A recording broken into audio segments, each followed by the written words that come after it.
let him born in any caste. But still, if one possesses all these qualities, can unquestionably call him as a Vaishnava, and then we can surrender to him. We can do namaskara to that person. We can take him as a guru, as a solace. That's how I think probably our great acharyas have accepted all the arduous. And great persons like Dhanurdas. Dhanurdas was a wrestler, but he is considered as a great Vaishnava. Not because he born as a Vaishnava, but by the qualities he possessed were observed by Acharya Ramanuja Swami, and he accepted him as a Vaishnava. There was another person called Maraneri Nambi, the disciple of Yamunacharya, and a very, very highly qualified person. Though born as a, what you call them, untouchable? People call some people as untouchables, right? Panchama. But he was born like that. But still, he was accepted by the acharyas as a great Vaishnava. And Ramanuja's guru is called as Mahapurna. He himself performed the funeral of that person. Can you imagine? Ramanuja's guru, Mahapurna, was a great Brahmin. He was a great devotee and scholarly also. And he performed the funeral to that untouchable one, that Maraneri Nambi. It's because he was a great Vaishnava. If we read the stories of great sages, acharyas, and it will be really surprising, very amazing, how they accepted all these things. And today we speak many things, but we practice zero. We never accept the things as they are, but it is pretty much confined only to the papers and discourses. So many things by so many people. Let us discuss about those qualities which make a person a Vaishnava. In other words, that we have to inculcate those qualities as ours. Let us see what they are. Okay? The first.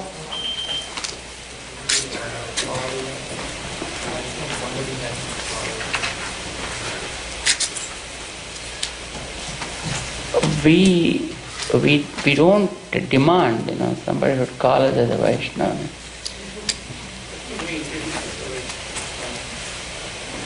Yes, we can introduce ourselves as Vaishnava, and you need to take care also whether you are able to following all these things or not. 10 commandments. These are the 10 commandments, 10 qualities. Each one speaks, volumes. That's how he has given Manavada Mahamuni. In his very first aphorism, he gave a very beautiful description of what make a man a Vaishnava. Let us see them first, and then think how far we are able to, just reach them and where we are exactly. The very first one is Purambu Undana Pattukkalai Adaya Vasanayode Viduhayyum. This is one. Purambundana Patukal means attachments.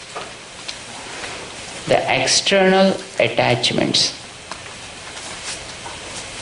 Adaya all together. Vasanayode along with the instincts Vidugai should be given up. He did not say that you have to give away the relationships. But what he says here is the attachment. Attachment comes from the knowledge we possess. So, not love, I say. Attachment means thinking that it is mine. I developed this. Mine is this. And mine is the result. These are the attachments. We sow a seed and it started forming a tree and then gives fruits. And then I demand, this is my plant and I prepared, I made all these mangoes. So every mango is mine.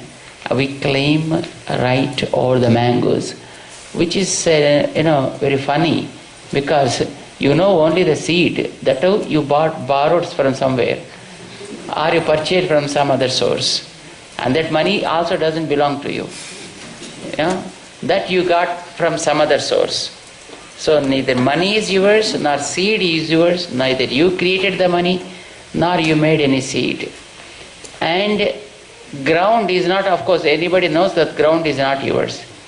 And before you, there are somebody using that ground, and after you, somebody will use that ground also. So, but for time being, somehow, you are kept here in this ground, in that piece of land. But we think that this is mine. Mine is the place. Get out. My place. I came here, I sat here, but you are occupying my place. God, your place? Where did you bring it from? That is the thing, So, you should not get up and go. It doesn't mean that you have to just get out of the room. Understand? But don't think that it is yours. See, when you are in office, you never think that it is yours.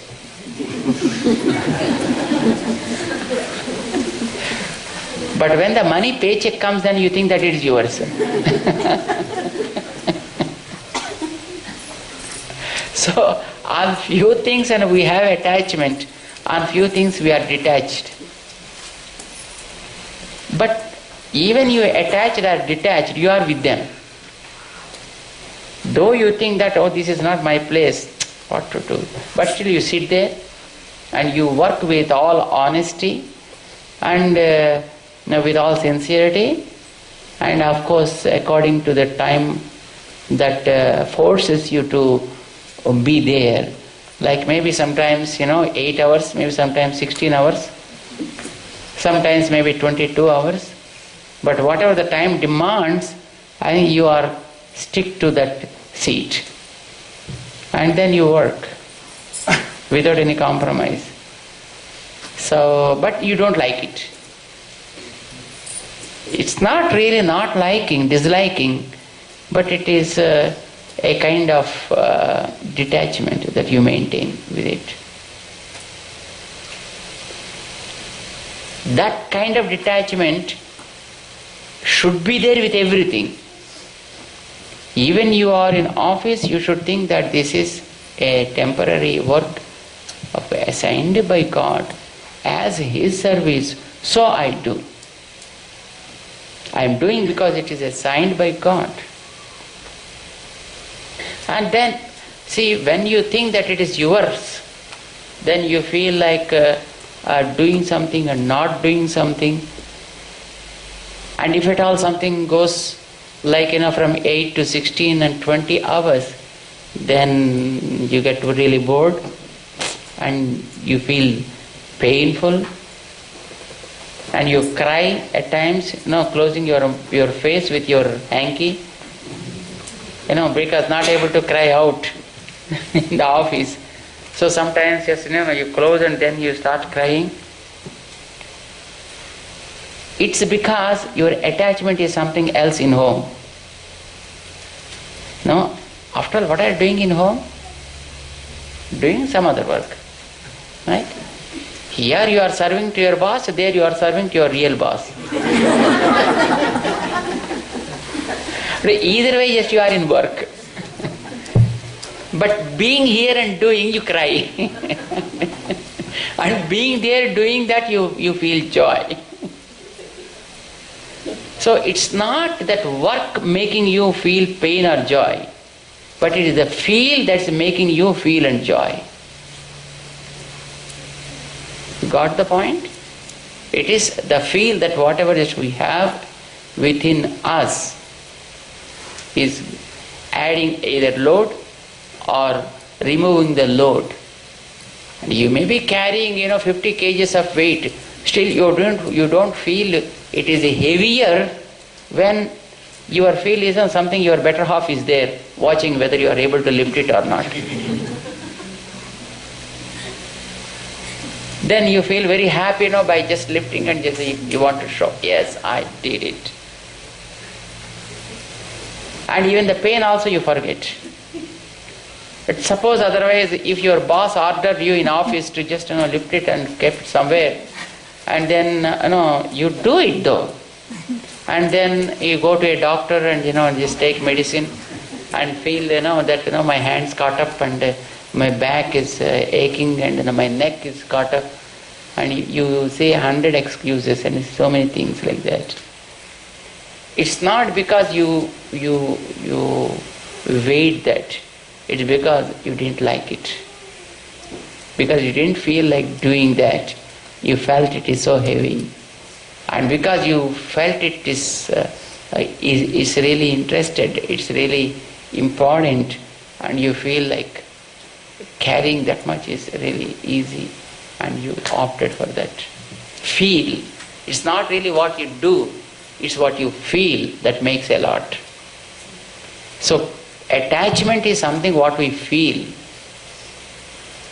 So what he says here, other than the Lord, whatever the attachments that you developed with your heart, with your feelings, viduhayum, you have to give them up.